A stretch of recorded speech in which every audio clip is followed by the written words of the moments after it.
DJ Smallwood, Slingin Dirt Media. Man, I'm lucky enough to be here in the studio with the Florence Speedway announcer, Carl Cruse. Carl, the voice of Florence Speedway, that's a feat on its own right there. It's kind of cool. It's pretty cool. That is pretty cool. I remember as a kid, I was like, God, I always wanted that job, but I wanted to race too. Well, you can't do both. There's only one guy that had the job. Brad did it for, what, I think it was 32 years. A long time. I ain't doing it for 32 years. You ain't doing it for 32 years. I think I'm year four. Year 4? Yeah. Man, has it been that long already? Yeah. Okay. Yeah. Well, obviously you didn't start out announcing. You did some racing on your own. No, I got into announcing really from racing. But yeah, I started young, 14, go-karting. Okay. I was going to get a dirt bike, and Dad didn't really want me to get a dirt bike. Yeah. So he told me, he said, if you get a dirt bike, he said, I'll co-sign for you. You got a job. Right. You did everything I asked. You get the dirt bike. You get the dirt bike. He said, if you get a go-kart, he said, I'll split everything with you half. Ah. I said, I want a stupid go-kart. And he's like, no, you don't know what I'm talking about. He's like, let me show you. And so we went to Camden to the go-kart track, and that next weekend we had a go-kart. We had a go-kart. Screw the dirt bike. And been racing ever since, man, ever since, yeah. I have talked about this. This came up on different episodes that I started out on a dirt bike. I had the little JR50 Suzuki, the little yellow dude with the blue seat and all. That's what I started on. And when Mom and Dad looked out the front window and I was jumping over Mom's car with that little tiny thing, no training wheels, and they're like, yeah, I think we need to get him on 4 wheels before he kills Something himself. a little safer. Yeah. So Dad had asked me, he said, would you trade your dirt bike for a go-kart? And I said, can I race it? Right. Yeah, you can race it. Yep. So it was like the next time the report cards came out, and he's like, let's see it. There were no Fs. I'll say that particular time. Right. So we go out to the barn, and dirt bike was gone, and there's a set of go-kart. Yep. Now, did you start on dirt? Oh, yeah. I was on pavement for a couple years. I didn't even know it really existed. The only pavement I've done on a go-kart was like the full throttle stuff. Okay. Which is fun. Yep. It's not. No, we were every Sunday, a couple times during the week. We go up and practice. We just go to Camden. Yeah. And just go there all the time. And then Lawrenceburg was the first place that I ever got to see an actual dirt track. Camden, was that the one that was close to Americana? No. There was another track by Americana, wasn't there? Yeah. Well, that was a dirt track. Abco. Yeah. And that's where I used to work when it was in Forest Park. And that's where we got my first go-kart from. Abco. Was Abco. Yeah. When they had, is that Sharonville over by Princeton?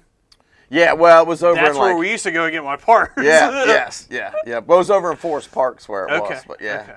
Yeah, then he moved to Fantasy Farms, and they had that big track there and stuff. That was really cool. But no, where I'm talking about, it's like north of Cincinnati, like halfway between Cincinnati and Eldora. Oh, I know where Camden is. Yeah. I didn't know they had a track. Yeah, G&J Cartway is what it is. There's a big grain silo, big farm place there, and they got a go-kart track there. But it's really nice. Is the track still there? Oh, yeah. Really? Oh, yeah, they race every weekend. Yeah, every Sunday. Got a good group, Nick Snell, he came up through there. Okay. Yeah, the Overbecks, they all came up through there. Right. Yeah, there's a bunch of us come through. Brian Gray, he was like, when we were kids, man, he was like my arch enemy. Your arch enemy was Hollywood. It was me, it was Brian Gray, and Matt Overbeck. Yeah. You know what I mean? And it was always a good time between us three all the time. Oh, that's rich, right? Yeah, we were 14 years old. Yeah. You know what I mean? Yeah. Just throwing haymakers on each other. Yeah, I had my dad with me. Brian had his grandpa with him, you know what I mean? And then Matt had his dad, Steve Overbeck, you know, the most intimidating one of all of them. Right. Big giant man with his stogies, and they had chrome go-karts. Chrome go-karts. The Overbeck's go-karts were chrome plated. Yeah. Oh, he smoked like $7 cigars, one after the other. One after another, like a pack of Marlboros. One after another. Yeah, but it was good, man. We learned a lot. And then you had the bug. You were just... I was hooked. Yeah. I was hooked. And then by then, I was taking auto body in high school. That's all. I was going to do cars. And all I cared about was how to get the next part for my race car. And sure. Yeah. We've all done that. I had a little mini stock, a little Chevette. We did that for 1 year. Where was you racing Chevette at? We ran that all the way up at 35 up there in Franklin. Yeah. And because we ran go-karts there, and then they were going to run the bigger cars the next year. Right. And so we built a Chevette. I bought it from a kid in high school. I was like 16. I bought it from him, you know, chained the motor down, locked it up, cut some springs, threw a roll cage in it, and man, we were racing, we were ripping. My buddy of mine in high school, he had this beater Chevette, and that's what I learned to do the Rockford file slide in reverse and whipping around in his Chevette. Yeah, mine was pretty mean, man. It had the spring nuggets in it, so you could load it up, and you weren't allowed to make solid motor mounts, so we just took chain and just locked the motor in place with links of chain, so it couldn't move either way. Yeah, that thing was good till I flipped it. It was awesome. We flipped it, and that pretty much killed it. Danny's, man, we beat the hell out of this thing. I mean, so like his house to my house was like through the woods was the shortest way to go. Well, when a Chevette will only go so far through the woods, I mean, we're taking down the small saplings, and I mean, we're just once ripping. the trees get bigger. Then they start raising the hood, and finally it goes down. And then after that, I got we bought a modified. You know, when they from David Cook.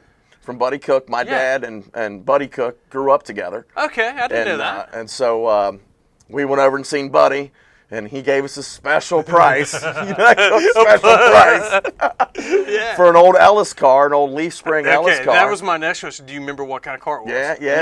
It was a 1995 Ellis, is what it was. Dude, there was modifieds used to all be leaf springs back in the day. Yeah, all of them. It was, they were actually, that's when they were true economy. I mean, it had a power glide tranny, and, you know, it had the 9-inch rear end. I think there's a beginner class right there. It was. I mean, I think they should bring that back. I mean, well, there were still guys that spent money, man. I mean, you can read stories about guys like John Gerber all the way back in the 20s and the 30s, and it's the same battle, the same thing that he talks about. It's the same way it is still now. The same problem now. Like when the Franny Fords would come out with a new head or something, he would take all the old ones and make them faster than the new ones. You know, with just old school ingenuity. But it's always that way. Man, right there, you just said it. Ingenuity. I mean, there's a lot of buying parts. There is. And not as much ingenuity as there used to be. Well, actually, I think it's kind of coming back the other way now because everybody can buy the same parts. You can buy the same part, but what are you going to do with that part when you get it? Exactly. There's the ingenuity. There's the ingenuity. What are you doing with the parts now to really to make it work? So. Yeah. I had, when I was doing tech at Florence, I had to come to grips with that. I didn't like that guys could go to Hendron and buy a crate motor. Right. Or there was another one, tag on it, I can't remember the name of it, but versus buying a crate straight from GM, they could go to an engine builder and buy a crate. Right. So, but then here, I had to tell myself, well, how is it fair? Like Eric Shepard has got 100 years of experience. He knows what to do. He knows what to tweak. He knows how to get the most out of his. If we've got somebody brand new coming in the sport, they don't know those tricks, but they can go to Hendron or whatever, and they can't open it up internally, but they know the tricks that Eric knows, so they can make the carburetor, the timing. Sure. They can make those things, so now it's an equal playing field. Sure. That's the only thing I had to tell myself okay, I guess it's fair. You know? Well, if you got enough money. If you got enough money. If you want to pay $12,000 for your $6,000 crate, there you that's, go. You know, that's what you get. But that's the way it is, you know what I mean? It's a weird deal. The tires are going to kill it. You know, it's just, it's tough. I mean, even back in the day, after I had my modified, I went and I worked with Joey Kerr and Greg Staub and Steve Stapp with some sprint car stuff. And then later on, I ended up with another late model. And man, this was, I don't know, early 2000s, but mid 2000s. I could go to Moeller on Friday night, make $175, $200 there. I could go over to Florence and make $250, $300. Make the show. I could make $500 a weekend. You had a crate motor. I had a Barry Wright, old junked up Barry Wright. I had a 602 crate motor racing against supers. Yeah. That you had to put head gaskets on every 2 weeks, every 2 races because the heads were so bad pump gas. On pump gas. My trailer, this is how we met. This is the old single axle trailer. It was a tow dolly. Yeah. And I just flipped the tow dolly over to get it up off the ground and just built a frame on it to hold the race car. Dude, I seen you coming into the track with this thing, and you're going through the pits of the parking lot, and the trailer's just bowing like this. Yeah. The car's sitting on it, and the Well, I trailer's didn't want to hurt my springs. Is that what we're doing? We're saving the springs. That's right. That's right. Yeah. So I think I was Modified was down for a little bit or something, and I'm like, hey, Carl, dude, I've got a decent trailer over here if you need to borrow it for a while. Well, my buddies loved you. Because I remember they're like... The first time you came up, you said, "Are you Carl from 92.5 The Fox?" And that was all they needed to hear. They loved it. So now I'm superstar. And then you offered me your trailer. And they're like, "This is bullshit." You know, like, hey, I can't believe you don't even know that guy. Yeah, he's offered you his trailer and this and that. But you know what? That trailer hauled my race car, hauled Jason Whitaker's race car. I mean, it has hauled so many people's race cars. It's hauled Bill Patterson's race cars. When their big, beautiful haulers didn't work, guess what they needed? They needed the tow dolly. We called her 350 because it cost $350 to build it. And so I think you remember you telling me that. You guys called it 350. You know, once a year you'd have to jack it up and re-weld the one crack that would crack every year from that flex. Yeah. But man, it was great. We'd pull in the Moeller, and we'd park right between them big Kodiak double stackers, and they'd laugh at us, man. Yeah. They'd giggle. And Dylan White, he giggled one night, and then we beat him in the feature. He wasn't laughing after the feature. No, it's not funny now. No, he was not happy when all of his buddies were like, "Yeah, look at that Sanford & Son smoked your ass." So it was always good. You know, I never had enough horsepower. But at Moeller, man, you just wait till the end of the night. If you get the black slick track, if I can make it through the heat race, and if I could get in through the heat race, it was on, man, because them guys are pedaling, and I got the truck motor to the wood. You know what I mean? And I'd run 8th. You know what I mean? You were the guy that they were telling me about. There's like, this guy, he shows up every week, and man, he's just got a bone stock Chevrolet motor in this thing. That's me. That's all I had. That's all else. I was 18, 20 years old. That's all the money I got. You know what I mean? I had in my entire race car, including the trailer and truck pulling it, I had less than guys had in their shocks. Oh yeah, what they spent on their shocks. Yeah, and I'd beat half of them. So it was always fun. There was a couple of times I got to beat somebody like that. I mean, it didn't happen often in the modifieds, but man, there were a couple of times I'm parked next to a guy with a stacker. Yeah. And here I beat him, and I'm like, oh, that feels pretty good. That felt great. Yeah. Well, I got a TQ midget for a little bit, and man, that thing was probably the funnest race car that I've ever had. You talk about, still having to have some sense and some smarts. Yes. That's probably the most technical race car that I've ever dealt with. I mean, we dealt with the sprint car.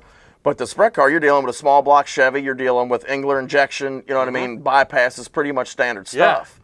With that TQ, you're dealing with a motorcycle engine cut apart, and it's got injection on it and different timing that was not designed for it. Yeah. That thing was quite confusing to be able to get. Quite confusing, but a fun little car to drive. Awesome. It took up no space. You needed a little trailer. They were totally economic. 350 was too big. 350 was too big. I had a little enclosed. I was big time, man. You had an enclosed. I had a 12-foot enclosed, man. I was living life, man. And that's where you introduced me to your buddy Jeremy. Purdue. Yep. He had the mini Sprinter. It was a TQ. TQ. 69. Yep. Yeah. It was black and purple frame and everything. Yeah, that's the one. Yeah, I remember that car. Yep. Yeah. Then we did the mini Sprint thing too. The mini Sprint thing was fun, but that was that's the wings. So I wasn't as much into the wing and stuff, but I like the midget a lot better. I saw a picture today and it made me laugh, made me chuckle a little bit. I thought it was funny. It said it had a picture of sprint cars. Had wing picture and then had a non-wing. It said wings are like condoms. It's much funner without. Sure. Well, I've always called them napkin holders. Napkin holders. And it's the term sprint car does not have a wing on it. You have to add the word wing sprint car. Yeah. So a real sprint car doesn't have a wing. That's true. Yeah, that's true. And that was cool too. I mean, after my modified, I hooked up with Joey Kerr. I met him in junior high school, and we became real close friends. I heard you guys were really close. We were real tight. You guys grew up together. Pretty much, yeah. Okay. Yeah. And then I heard Joey's a wheel man. Oh, he could. I tell you what, he could get it done. The best thing about Joe was he wasn't afraid of momentum. He was really good at keeping his speed up. Okay. Joe never really slowed down, so you never have to accelerate. Right. And that's where Joe was always really good. Okay. But man, I tell you, as good as Joe is, we ran around here. We ran local. We ran Paragon. We ran Putnamville. We ran Lawrenceburg. And we would win. We won a couple races. Yeah. And in '97, we hooked up with Greg Staub, and we ran his stuff and ran the whole USAC series everywhere, from Phoenix to Michigan to Florida. We ran the whole deal, man. And we only made a few of the shows. Really? And I mean, it's unbelievable. When you run the USAC stuff, there's the track champion from everywhere. That's there. Every guy you're racing against is a track champion. Somewhere. Yeah. And the money is unlimited. You know what I mean? Those guys they're a class. Yeah. I mean, sportsmen, they are a class act. I mean, I've been around them a little bit, like in Volusia and stuff, and a few other tracks. And man, these guys are very professional. Racing at that level, it doesn't matter if it's sprint cars, if it's late models or whatever, but when you're paying your bills and you make your living, racing, it's so intense. It's something that's the only other thing I've found on the planet that's that intense is I'll play poker. You know what I mean? Yeah. You get a big hand or something, you got a lot of money. There's a lot of line. You got to control that bead of sweat. It's pretty much the only other thing that's giving me the same kind of rush that race cars do. And even when I'm not even driving. Yeah. I mean, you know how much work it is when you're putting in a lot of work. 40, 50 hours a week, and then you're driving how many hours to get to the races, and then Joe goes out there and junks that son of a bitch in the heat race. We got a problem. Now I got to put it all back together, you know what I mean? But it was so awesome. I got to meet so many great people. Greg Staub. Yeah. I mean, Joe took me down there when he hooked up with him, and first time I ever met the man, he didn't even know my last name, and I put the motor in his champ car. Nice. So there was always a hodgepodge of people down there. But we became great friends. He gave me my first announcing job. Really? At Lawrenceburg. Yeah. Joe decided he was done with the USAC thing. Okay. And I decided, okay, well, let's go work on race cars. So I talked to a couple people. I went to North Carolina, talked to a couple, had a couple offers from a couple Busch teams starting at the bottom. Yeah. I had talked to Joey Saldana about getting on with his. Yeah. There's a name I haven't heard in a while. Well, that was bad timing. That's when he was with Gray Motorsports, and they had that accident in the shop. Okay. Where his one crew member got hurt. Okay. And that got so bad that it ended up closing the whole team down. So that didn't really work out. Right. And so, but then I'm talking to his crew chief Bonsai, and I'm like, he's top level. You know what I mean? I'm like, what's a good crew chief make? And he's like, $1,000 a week. I'm like, you dedicate your entire life, every minute of your life for $50,000 a year? Yeah. He's like, man, I never really thought about it like that. But, I mean, this was in 97, 98. Okay. 98 is when this would have been. So that's decent money. But it wasn't enough. No. I know. I knew what the level of dedication and work it was going to take. Sure. To be a champion and to get to that level. Mm-hmm. And for $50,000, that wasn't that ain't going to cut it. So that's when I figured out, what the hell am I going to do now? And I ended up going to radio school. That's when I went to broadcasting school. Radio school. Yep. Went to broadcasting school. Where did you do that at? Back in Cincinnati. I found a school in Florida, but then they just opened up the Ohio Center for Broadcasting right here in Cincinnati. And I was able to get in there a little over a year program. You know, it's basically just so you can get the internship. Yeah. Because you can't get an internship without having the school and all that. So, I worked full time and then went to school. They don't count, like, if you was a disc jockey at a skating rink. They don't count that. Or a strip club. They don't count that. No, I interned at WMOH, an AM station in Hamilton, Ohio. Really? It's a station that it would go down to 200 watts at night. It literally, at midnight, it turned down to 200 watts. Like 5 people can get it. Your CB radio was stronger. But no, it was an old heritage station. It was cool, so I got to do a lot more there than you would at like a place like this. Yeah. But then once I got out of there, I got on with Mix, which was not necessarily the music that I really wanted. Right. But it was with Clear Channel. It was with iHeart, and Good company. Right. You had the company base. My foot was in the door. Foot's in the door. You got foundation now. So I did that for not even a year, and then I got on the Fox, and that was July of 2000. So I've been here for 25 years. 25 years. 25 years. Yeah. Did you do any racing while you were working? Oh yeah, the whole time. Okay, the whole time. Yeah, pretty much the whole time. Okay. I did announcing and racing so I raced I raced for myself up to like 96. That's when I had the modified. Okay. Then I helped Joey Kerr for like 97, 98 throughout the USAC stuff. Okay. Then I went to broadcasting school, and then I worked for Greg Staub because Greg had taken over Lawrenceburg and was promoting Lawrenceburg. And then that's when you got to do some announcing at Lawrenceburg. That was my first announcing gig. Was 1999. Was at Lawrenceburg. Not as much fun as driving. You know what? At the time, it was cool. I was leaving every Saturday night with a big wad of money in my pocket. Yes. And wasn't spending any. Yeah. You know, and it was cool. It was something new. I was brand new into broadcasting. It was the coolest thing about the whole deal is I was there for the transformation of Lawrenceburg. Yes. When I started there, it was the old grandstands where the top 3 rows were literally condemned. Yes. And you weren't allowed to sit at them because it was falling off the top of the grandstands. Yeah. And it just had that little, it little mini booth. Yeah. It had like enough room for like 6 people. Maybe smaller than this studio. It had a 100-watt Radio Shack PA. Really? That was the PA in there. Okay.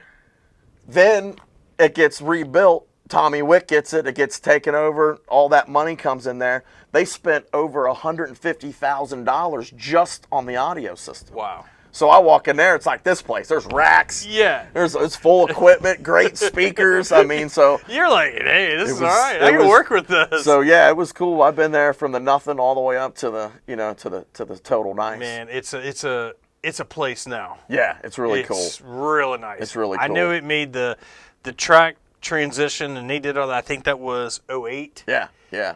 Man, top-notch facility. I mean, it was cool. The racing is I mean, like when I was with Joey, we raced against Tony Stewart. We raced against Kenny Irwin. We raced against, you know what I mean? That was right before he went and made his big explosion. Right. You know, and then when it was announcing, I announced Brian Clausen's first race. Really? Yeah, at Lawrenceburg and at Bloomington, because at Bloomington I was, I think, 2003, 2004. I announced at Bloomington for 2 years there, too. So, yeah, I would drive over there 3 hours every Friday. So, Bloomington has always been a bucket list track. As far as local, it's not that far away. It's but 3 hours. 3 hours. Yeah. I've never been there. It is. It's on my schedule this year. It's so much history. Yeah. That track, it's like the oldest thing in Bloomington, Indiana. Really? It's like 90 years old. They've been racing there since 1923, I think it is. Really? Yeah, the same place. Huh. The same dirt. That's old. Yeah. Now, I was there when Mike Miles had it. Okay. And Mike Miles was a one-man show. I've never seen a man. Greg Staub was very predictable. He was on a time frame. Yeah. He did everything. Like, you could graph it out with Greg. I could tell you what Greg was going to say to you before you asked the question. Creature of habit. He does he ate the same lunch every day. I mean, that's what he did. Yeah. I knew guys that do that. Mike Miles was the same way with his racetrack. Nobody touched his racetrack. Yeah. He did it all by himself. He would water the whole thing. Then he had this contraption thing that looked like a mud bogger, but it had late model tires on it. Yeah. And it had no fenders. So he'd go out there and rip that. It would throw mud 50 feet in the air, but then it would slop right back down on the track. Huh. So he'd rough it in with that. Then he had a big 3-wheel implement vehicle with monster truck tires on it. Yeah. And he'd just start that at the top, roll the whole thing in all by himself. And then it was ready. There's a lot of tracks out Midwest. Yep. Iowa, different places. And they have the agriculture. They have those big 3-wheel vehicles. Yeah. The arms come out. Yeah. They make one pass and they water the entire track top to bottom. Well, it's all about the dirt, man. And I've learned a lot about racetracks from Josh King. If there's one thing that Josh King knows, he knows his dirt. He knows his dirt. I don't know how well he knows the farm next to it, but that dirt he has in that racetrack, dude, he knows how to dial it right in. He knows how to fix it. He knows how to bandage it, to get by. It's amazing, really, how well he is with that dirt. With Josh, though, it's like you can say, how often do you see a rough racetrack at Florence? If it's rough, it's because he wants it rough. Or Mother Nature. Or he can't control Mother Nature. Even at those times, he's pretty decent. It's amazing. He's pretty good. It's amazing. And I think what did it was the change of bringing sprint cars back. Yeah. Their sprint cars were there at 2009, and that was it. So for like 14 years, there wasn't a sprint car in that place. Yeah.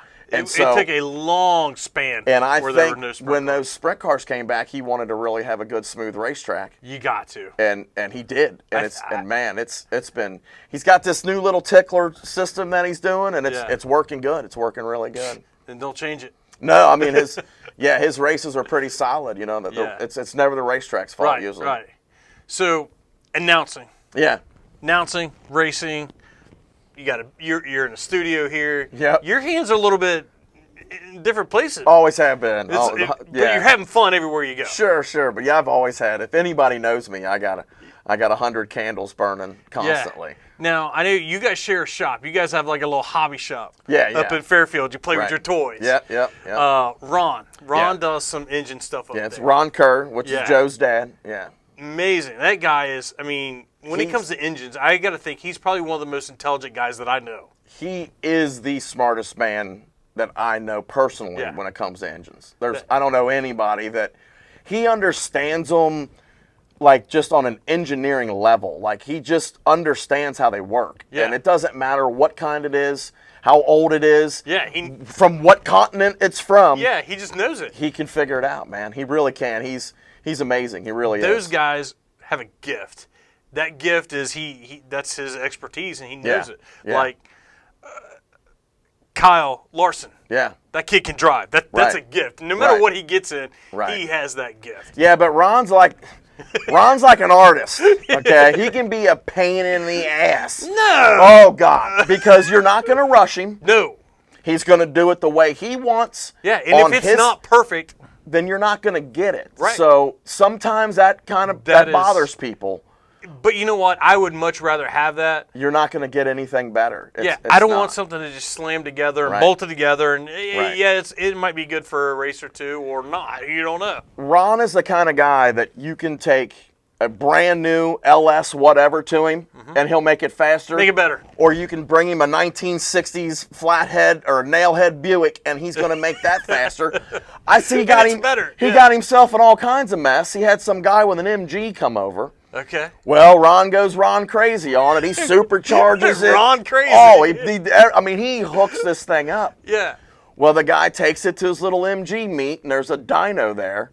The guy puts it on the dyno. It beats everybody there. So now everybody wants to go to Ron. And they all want to spend more than the last guy did because they all want to beat. Well, I gotta have a bigger motor than DJ does. And it's so it's kind of cool. He's really working more. Racers are tough, man. No. They want it yesterday. Yeah. They want it, and they want it for free. And they want it better than the last guy. And if something happens, it's your fault. So, racing engines is a tough business. Yeah, because you're taking something that you want to stay clean, and you don't want any dirt or anything, right. And now you're putting it in a mud and dusty environment. Yeah. What could go wrong? Or you're turning it with too much timing. Too many RPMs. You didn't put enough fuel to it. Your fuel mixture's too rich, or it's too lean. And then when it blows up, it's the motor man's fault. I had too much gear. Well, that's why this hot rodder stuff, the antique stuff, it's way better. How you liking that? I mean, that's good. That stuff's good for Ron. I like it. Yeah. I got a coupe that I built Dad. I built him a 1932 3-window. I built that all the way back in 2003, 2004, I think is when I built that car. Yeah. And it's been on the road ever since. So I can hop in that and drive it around every now and then. And then I got a 29 Ford Roadster pickup that I'm working on now, and it's been like 90% done for about 2 years. Dude, that's been a project. I've seen this thing. Me and Joe built it when his shop up in Indianapolis, and I would leave. I'd get off work at 10 o'clock, on Friday, and I'd drive straight to Indy, and we'd work nonstop all the way through Friday night, all the way through Saturday, all the way through Saturday night, and then Sunday about 3, 4 o'clock, I would drive back home, and I did that for. And go to work on Monday. I did that for 3 weeks, and in those 3 weekends, we built a complete roller. Okay. A complete car. Yeah. So it's awesome. It's something I'll never get rid of. Yeah. You know what I mean? It can't be replaced. Yeah. It's something that me and him, you know what I mean, did together that I can always have it there. And like his dad, his dad's been involved in all that. He's always been involved in anything that I have that has a motor.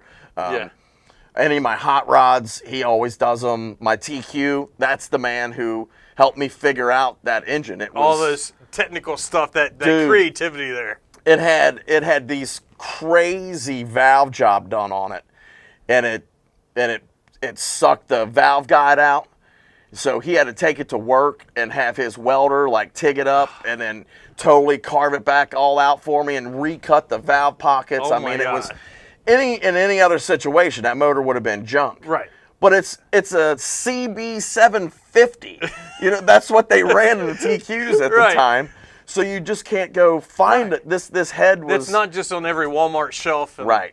So he had to fix it, and he got it fixed for me. And it's a motorcycle engine that you cut the motor in half. You cut the transmission off and put a plate on it. So it's just the crank. Right. And the crank goes right to the drive shaft. So you had to design your own dry sump system, your own fuel pump system, everything. You're making it basically like a sprint car. It's exactly what it was. You're making something that's not a sprint car. Yeah. You're making it a sprint car. It's exactly what it was. To handle the drive chain and everything. Yeah. So you've got to drive a lot of different stuff. Oh yeah. You wasn't driving the mail truck. No. The video we saw at the beginning with the that's my delivery driver. That's your delivery drivers. Yeah, okay, so you got delivery, you got products going out. We'll get to that in just a second. But the different stuff you drove. Yeah.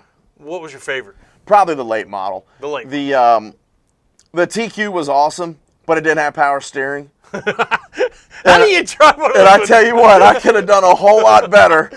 I were at Moeller one night, and I don't know, I probably led 15 laps of the 20-lap feature, and then literally just fell out of the saddle. I think I ended up third or whatever at the line. I'm literally driving the car, like pushing it with my belly. You know what I mean? So once I got in that late model, man, everything worked. The steering works. The brakes work. It's amazing. That midget in the mini sprint, you could hit the brakes. There was You're pumping them, trying to They might work. You might slow down a little. You might spin all the way out. You never knew. And at one time, they're going to grab You never knew what you were going to get. But that late model, man, like it was like you could use them. I'm like, now I know why people do both at the same time. Yeah. And it was great. Heel toe stuff. Everything's doing it at one time. And I loved Moeller was awesome because Moeller was so action-packed, even with no horsepower. Yeah. It was still really, really intense. I mean, I'd go to Florence, and man, I'm literally making a. So Moeller, it's so intense. You're always in action. Yeah. I'd get to Florence, man. That little crate motor and them supers on them big long straightaways. Yeah. I'm going down the backstretch making a peanut butter and jelly sandwich. You know what I mean? A cigarette. Whoa! And the only way I'd pass them is if they break. You know what I mean? And I'd go back around them. But yeah, the best I ever did at Florence in a super was 8th. Okay. So then the crate class came, and the best I ever did was 4th. So you're talking about the late models and how well they work and everything. Do you remember? God, this goes way back. I was probably early. I might have been 20, maybe. Yeah. I was younger. And at Lawrenceburg, they had the Race of Champions. Yep. This is way before the Prelude at Eldora. Right. So I think it was like 4. They started out with 4. Then the next year they might have done 6, where they had a few NASCAR drivers, some named drivers came in, and they drove the late models. And back then I was helping Gary Engel. Yep. The Coon Killer. Yeah. And he had a couple different guys drive for him, and Sterling Marlin drove for him one year, and I'll never forget. It was just hilarious. So Sterling had that southern accent, that southern drawl, and he says, "Now that's one of them transmissions you mash down on that pedal to make it go, right?" Yeah, yeah. Talking about the birds, how they're backwards, and we're like, yeah. You know, and it was great. And then the track. This was old Lawrenceburg, the little quarter-mile track, quarter-mile, and berm track. Yes, this particular time it was a rough track, rough. The track had character beyond. And was Mel promoting it? I think so. Okay. I think it was Tommy. Oh, okay. I think Tommy was there. Kenny Wallace and Jeremy Mayfield, they were in Calvin Canada's car, and Stevie Landrum's car, and both of these guys, they spent time and put brand new bodies on these cars, and man, they had them looking good. And these guys just beat the living hell out of these cars. And they get out, and they had so much fun. They had a blast. Yeah. These bodies are hanging off these cars, and Stevie's walking around his car. I can remember he's just like jaw dropped. He can't believe what's left of his race car. Sterling's like, I can't hardly get out of this thing. My arms, I'm wore out. That's way harder than that Sunday driving. You forget to breathe. You forget. You do. You forget You're talking about how easy it was, and here these guys are like, I can't even lift my arm. Man, I'd never driven anything with power steering. Yeah. You know, all the midgets and the mini sprints, it was all just manual steering, and not easy at that. No. You know what I mean? So it was really nice to be able to get in there in one finger, that literally just. And tap the brakes and actually have the car move around. And, it actually did what you wanted. So it was quite cool. There was probably 90% of any time I was on the racetrack, it was one-handed. Yeah, yeah. It was this hand was either sitting here by the shifters or holding the decking. If I did two hands, I would oversteer or over counter-react myself. That was a big problem that I had because I started with go-karts, so your hands never move. Yeah. And then with midgets and mini sprints, your hands never leave the wheel either. You never cross over. Yeah. They just stay side by side. Yeah. And so when I got into the modified and I got into the late model, it was I'd only turn so far because I wouldn't let go of the wheel. It took me a minute to learn to learn to one-hand it. Something I learned from Matt Hamilton. Yeah. He said you can use this hand as a brake. Okay. Yeah, you just squeeze so you're not turning so quick. Yeah. You can slow your steering wheel down. Just grab the steering wheel. Squeeze the wheel. It's like a brake. I'm like, steering dampener. Yeah, steering dampener. I'm like, that worked. Yeah. It worked. But yeah, those are cool. You know, I had a lot of fun with that, and then it just got to the point again where it was just getting too expensive. Yeah. My God. It just cost too much. The sport is not getting any cheaper. Yeah. Unfortunately. Yep. So I am very blessed that now I get to actually go to the track and make money. Yeah. I get to go have fun too. Oh yeah. Get to sit in the air conditioning when it works. Yeah, when it works. Yeah. You know, it's pretty good. I really enjoy leaving the booth at night pretty clean. Yeah. Not a lot of people get to go to the racetrack. And Yep. You've been at the track all night, and I got my street clothes on. Right. Yeah, I was there all night. Yeah. Well, I like to have fun. You know, I'm a little bit different than a lot of announcers. I'm not James Essex. You know what I mean? I'm not going to rattle off the history book to you. How many wins this guy's got, and what the guy had for breakfast, and where he lived when he was 13 years old. I don't have any of that kind of index. Right, but I try to call the race like I'm sitting right next to you in the grandstands. Sure. The same thing I would say to you, you know, in the grandstands is the same thing I'll just say across the mic. And sometimes that works. Sometimes. Sometimes it doesn't. Like Josh, he pretty much knows my style, but sometimes, you know, when the other sanctioning bodies will come in and stuff, they want you chapping, you know, the whole time, and I don't do that. Yeah. You know, if I don't have something good to say, I'm not going to say it. I'm not here to just that person sitting down there doesn't want to hear me nonstop yapping. Yada. About nothing. You know what I mean? Give them, if you're delivering pertinent information or something entertaining. If something's happening, you got to cover it. Without a doubt. Some races are hard to call when there's not a lot going on. Well, and then we're looking at the same thing. Mm-hmm. So I don't have to tell you that DJ is on the inside of Carl. You can see that. For 4 laps consecutive. But what I'll talk about is like how DJ got to that point, how DJ got in the corner. Yeah. Is look at the front wheels. It's pushing. He ain't going to make it. Carl's going to beat him out of the corner.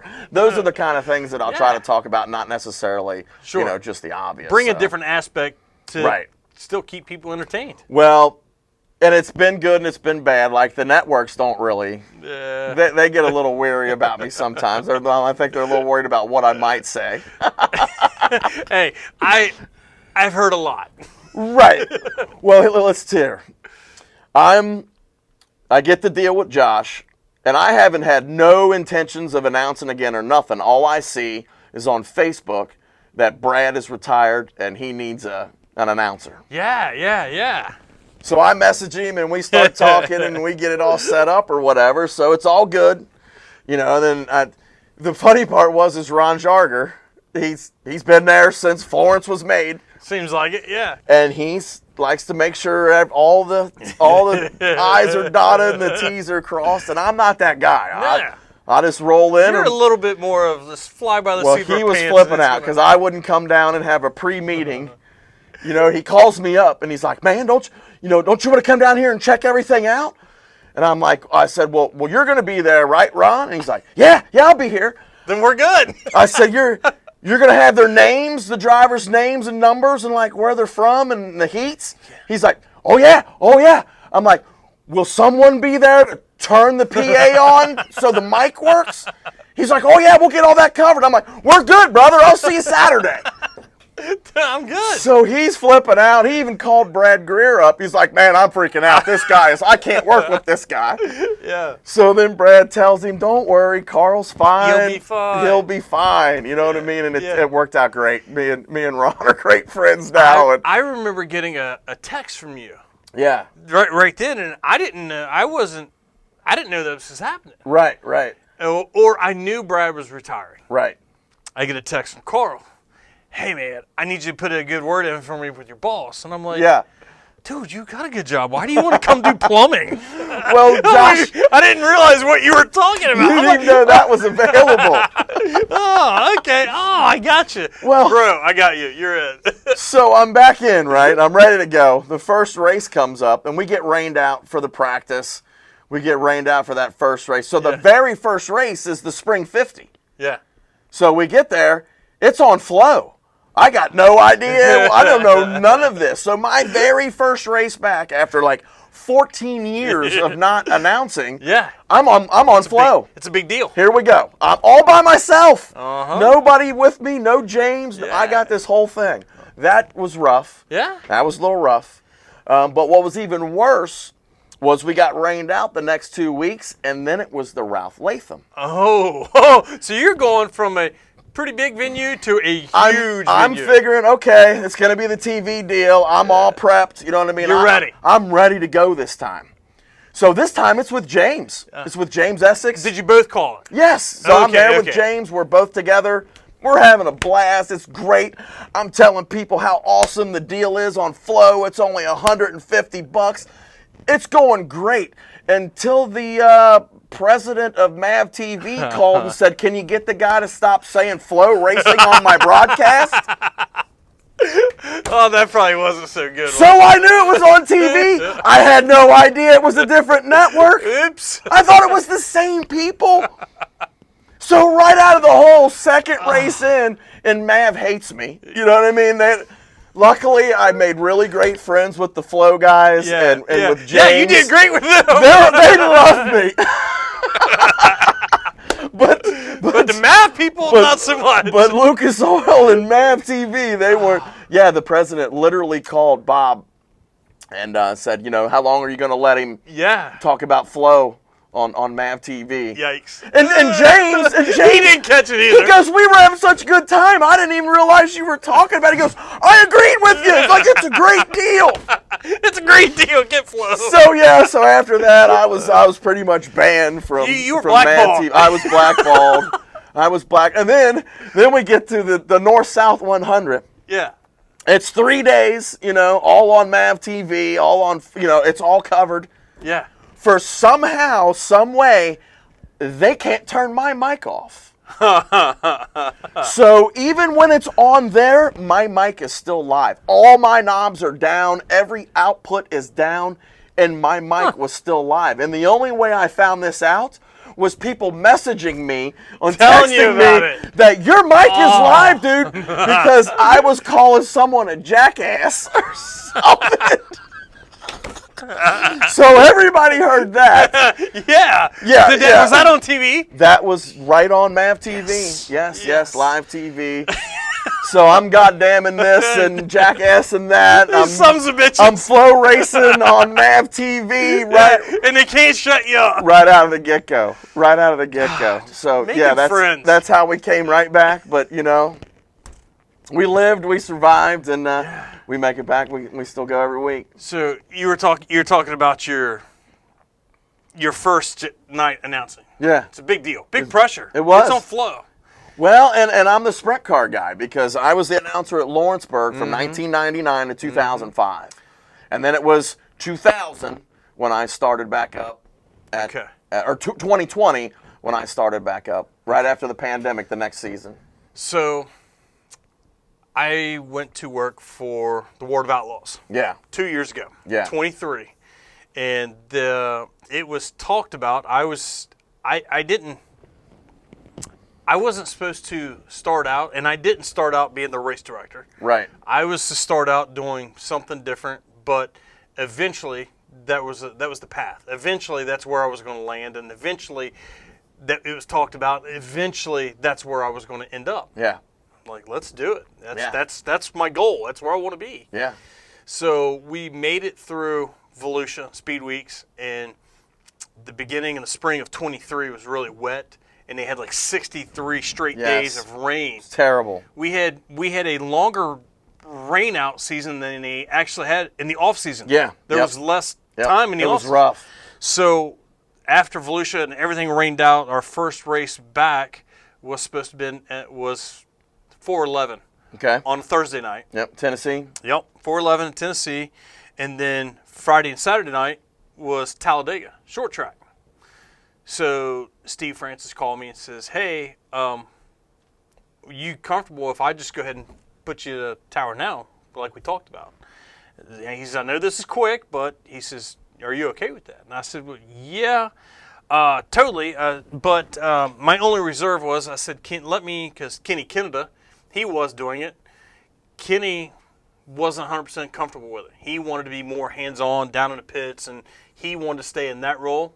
So I said, well, let me shadow Kenny one night in the tower. Yeah. That way I could pick up if there's anything that the Outlaws do different than what I've done in the past. And then I'll start doing it Friday night at Talladega. Yep. Steve says, okay, that's fine. He said, just so you know, your first race you're going to call for the Outlaws is a $50,000 to win race. Yeah. So, like, your first night announcing's on flow. It's like, welcome to the fire. Right, my first race that I'm going to call for the World of Outlaws is a $50,000 to win. Yeah, yeah, definitely. My answer was, well, it doesn't matter to me if it's for $5,000 or $5. It's not going to my pocket. I'm going to call that race the same no matter what. Yep. He said, okay. So we get to Talladega and everything, and the score. Oh God, Jeff Olson, great guy, great scorer. I mean, probably one of the best in the biz. I mean, the guy's. You don't doubt Jeff. He's got it. He was doubting me because he's never been around me before. He's like, I have no idea what I'm going to get here. I got a guy that I've never worked with, and he said as soon as cars went on a racetrack and we started calling for hot laps, he said, all right, we'll be fine. Yeah, we'll be good. We'll be good. Yeah.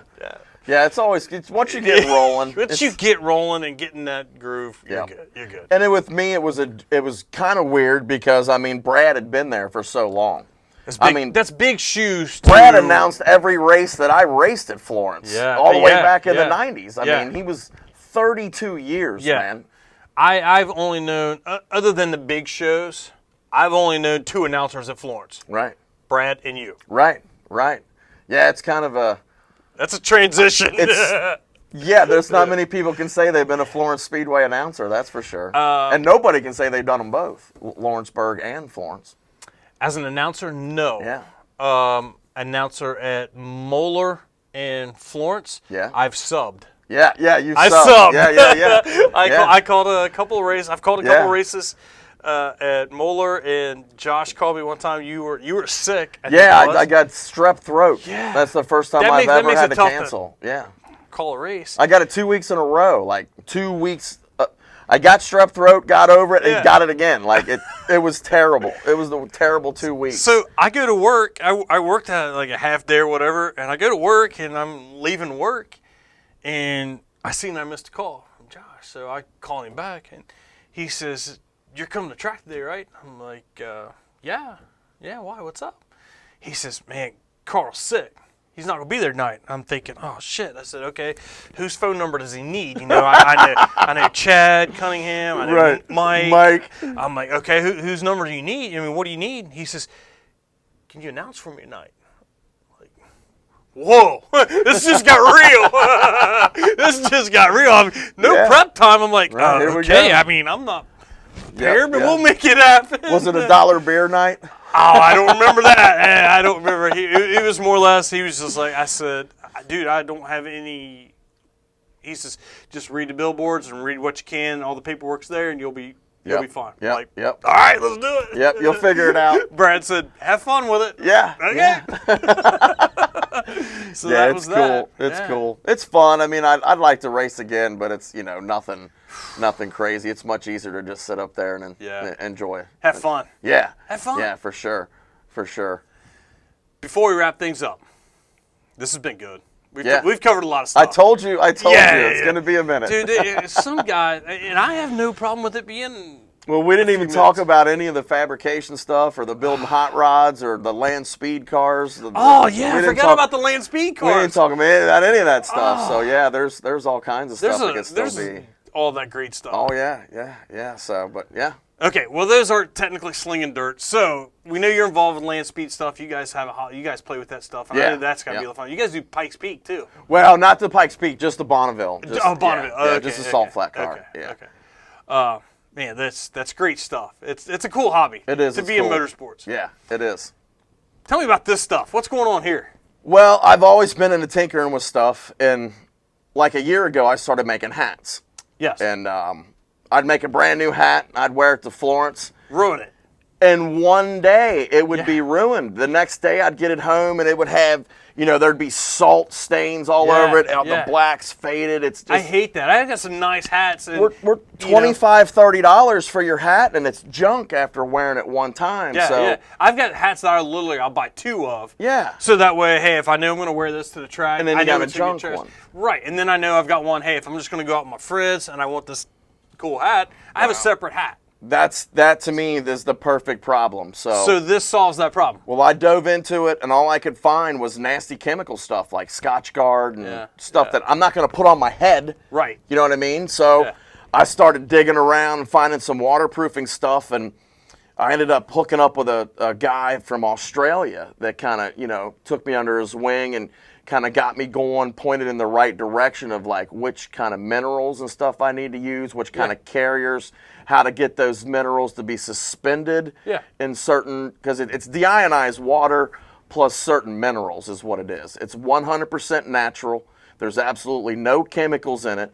All you do is you spray 3 coats on your hat. Yeah. And it will completely stop all the sweat penetration. So you don't get the white salty rings on your hat. You can be at the racetrack all day dripping in sweat and your hat will be dry. Really? It'll stay dry. It won't come through. So when it gets all dirty and dusty from the track, rinse it right off, dry it right off, it's good to go. Really? It's the most amazing thing. It's the best part is it's only $18. $18 for a bottle. One bottle will do like 8 hats. I mean, I guarantee it'll do 4 hats. It could do up to 8. Like if you have a trucker hat, you could do 8 hats because you're only doing this small area. You don't have to get all the net. You don't have to do the whole hat if like you're doing a fitted hat. Yeah. But it'll work on any material. We use on your shoes. Shoes? Yeah, like if you're a grass cutter and you have to cut grass in the wet. If you work on the golf course, if you're a golfer. The green stains on the shoes from cutting grass. And if you're a worker, you're a construction worker, you don't want all that dirt and stuff, you can rinse it off every night and your hat's still good to go. When I'm welding and I got my hat and it's still getting... Or if you're a business owner and you want your hat's your image. And you want it to look good. You know what I mean? You got a tow truck company, you want your driver's hats looking good. Sure. And so, I like making the hats, but now I got a product that saves the hats. Everybody that has a hat needs this product. Everybody that knows somebody that wears a hat needs this product. Needs it. And it's 100% natural. It doesn't hurt you. There's no... Where do you get this? Hatclean.com. Hatclean.com. Yep. There's hatclean.com. There's buy it now buttons all over the page. Yeah. And just hook it up. It's free shipping. $18 to your door. To your door. 8-ounce bottle. It's that simple, that quick. And all you do, you just spray it on, let it dry. You can use it. I use it like a hair dryer. Yeah. Then spray on another coat, let it dry. There's an instructional video. Yeah, it's all on the website. There's a how-to video. There's instructions on the bottle and stuff on how to do it and stuff. So if you don't watch the video, you read the instructions how to do it. And then just follow along with the stupid social media stuff too. So like and share I all that great I like stuff. to play around with dumb videos and dumb pictures and stuff. It's fun. Yeah, it's nothing's really going to be too serious for sure. Cool. Yeah.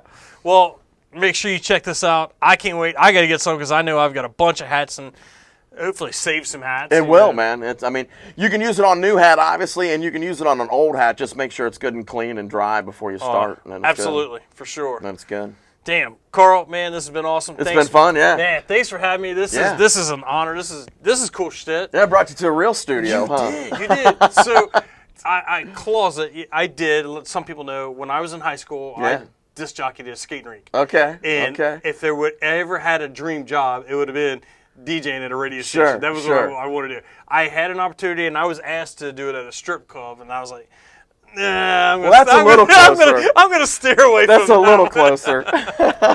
Yeah, that probably would have been fun too, but no, I steered away from that. But yeah, I think I'm geeking out. This is pretty cool. Yeah, it's pretty fun. Thanks for having me. Thanks for bringing me in. Thanks for recording. This is great. I know we've talked about this a while. Yeah, for sure. Ever since you started it. Yeah. I mean, I love covering the drivers. I like covering the guys that are just connected to the sport. Well, you're both sides. You were a driver, and you're still connected to the sport, so we get stories of both sides. Yeah, and it's totally. Great. Totally. I get to talk to engine builders and get their aspects of it. Graphics guys. I talk to Slicker. It's everybody that's involved in the sport's got stories, and I want to share them. Yeah, it's great. So here we are. Yeah, thanks for having me, man. Yeah, no problem.